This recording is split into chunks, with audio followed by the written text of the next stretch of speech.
Hey, good morning to everybody. Happy Thursday. It's Daryl here. It's bright and freaking early. It's 3:34 a.m. here in Connecticut on the East Coast. Man, I am so fired up to do this video today. Today's one of those days I could not wait to get in front of this camera. Some days I find a story and the ideas start flowing. It reminds me of when I get an idea of what I want to paint, and I'll start picturing the paints I'm going to use, the colors, the brushes, and there's been times where I've like sped home in my car to get home so I could start painting. That's what this is like. As I'm getting ready, setting up the camera and everything, my hands start shaking. Like, so when I'm going on my computer or on the phone, I actually start clicking on things that I didn't even mean to click on because my hands are just like vibrating. I get so, it's inspiration, and this is why I love doing this. All right, okay. I was going across conservative stories. Now, I've told you guys this before. I am the strong believer in empathy. And I think empathy works because we've all felt like this conservative, his name is Patrick Carroll. He's a chemical engineering student, okay? And he wrote this article about Jordan Peterson and Dave Rubin being suspended from Twitter because they dead-named. And he writes this article, and he's trying to kind of put an olive branch out to trans activists. Because he starts off the whole article saying, well, it's easy to vilify trans activists, but if you take a second to put yourself in their position, you could understand their point of view. Great, man. He's using empathy. Now, there's definitely a few parts in this article where he just doesn't quite get it. And he's insulting. Like he uses this term that our meaning like liberal people or trans activists are shrill voices. No, man, we don't all have shrill voices.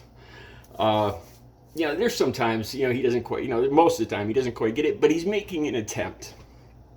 And this is something I want people on the other side to understand too. The conservative people that are all about their free speech. I can say whatever I want. It's my opinion. I don't F your feelings. That whole kind of thing. Until it comes to their feelings. All right, let me just get right into this. So Patrick Carroll, it's the link will be right down below, so you can read it yourselves. It's from Fee Stories. It's a conservative media site. Okay, now Patrick is writing about how conservatives could kind of try to understand and get along with and try to stop liberals and trans activists from canceling them. It almost sounds like he's trying to trick liberals into not ostracizing them when they do stuff like dead naming. Okay, so that's what this article is about. It's about Jordan Peterson and his friend Dave Rubin.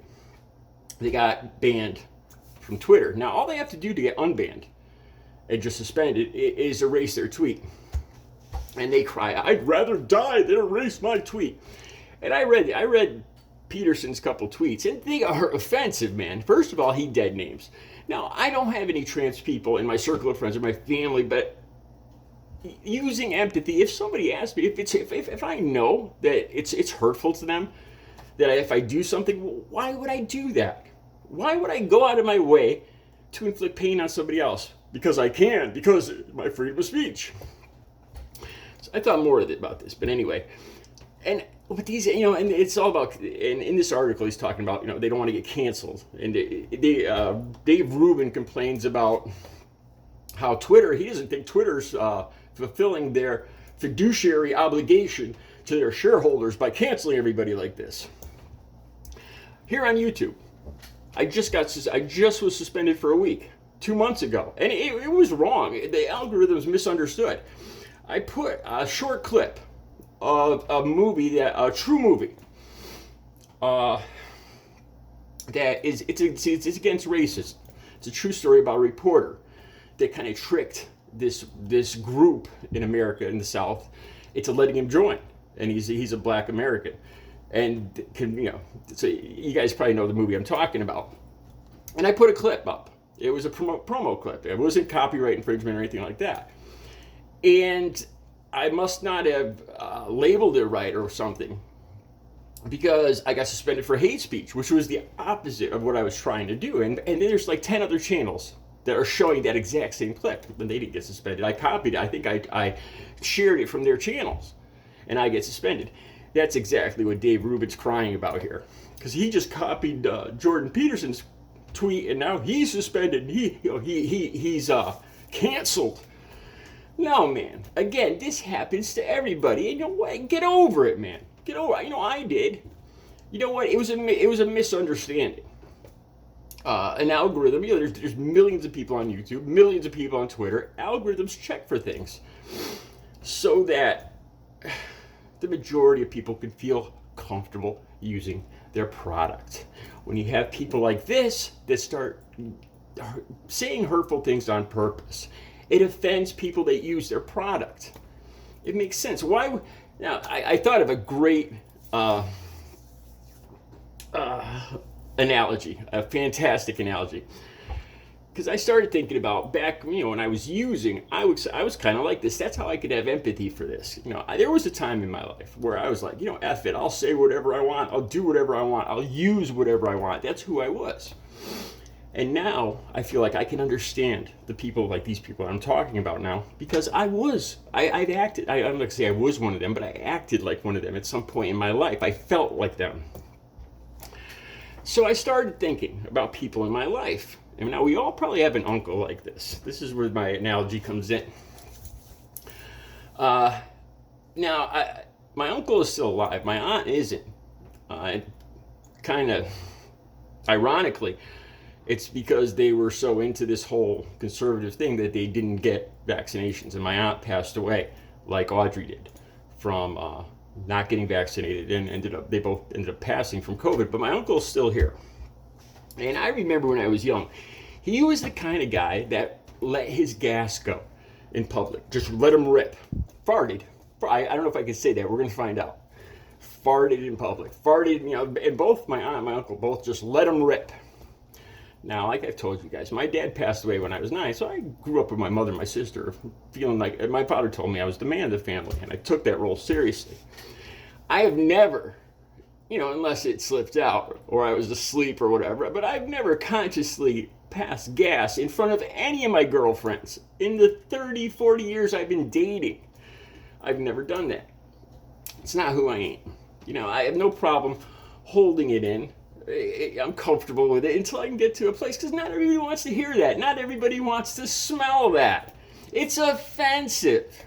It's not funny. It's not your right that you could just let it go in public to make, you know, because it makes you feel more comfortable, and it's a natural bodily function. So why shouldn't I be able to do this in public? You know, there's no law against it, and you can't.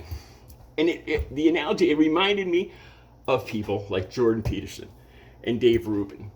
You know, not everybody wants to hear your public farts. It wants to be around you when you're farting in public.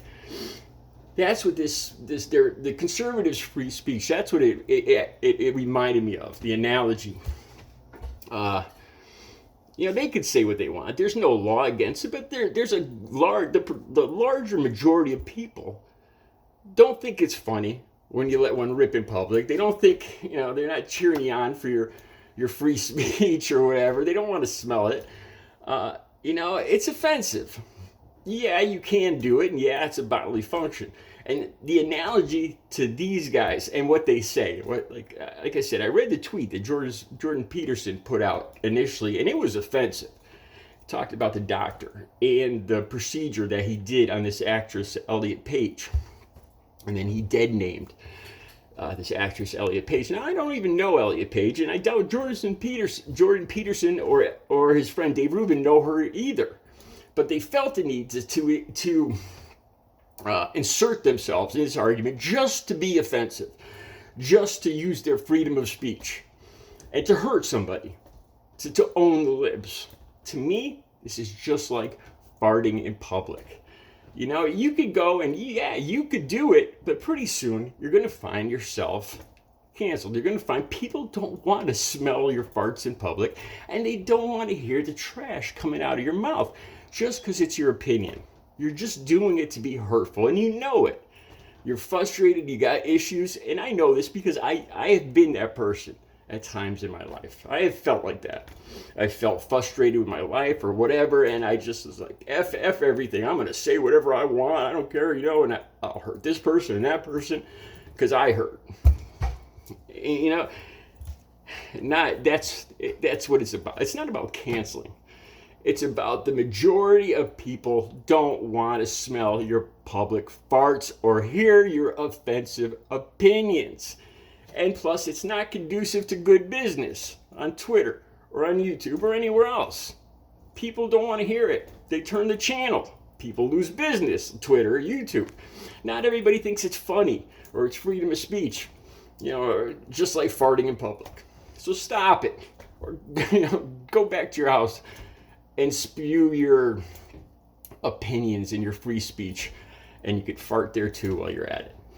All right, you guys, I got another great video coming up about methadone and public opinions, and it's got to do with this article too, and people sticking their nose where it doesn't belong. You guys have a great Thursday.